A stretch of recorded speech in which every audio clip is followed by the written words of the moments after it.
அது கப்சிப்புன்னு கேட்டு ஃபாலோ பண்ணணும். அதை விட்டுட்டு ஏதாவது அடாவடித்தலை பண்ண நினைச்ச உன்னை கண்ட துண்டமா வெட்டி கழிச்சு போட்டுடுவேன். ஹொக்கும், டைகர் கா ஹொக்கும்.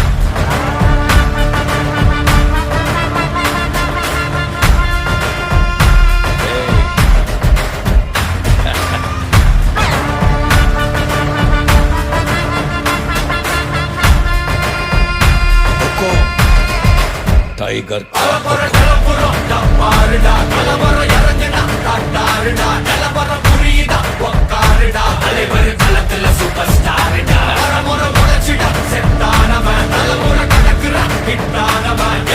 மனசுல ஜெயிச்சிட உரித்தானவன்.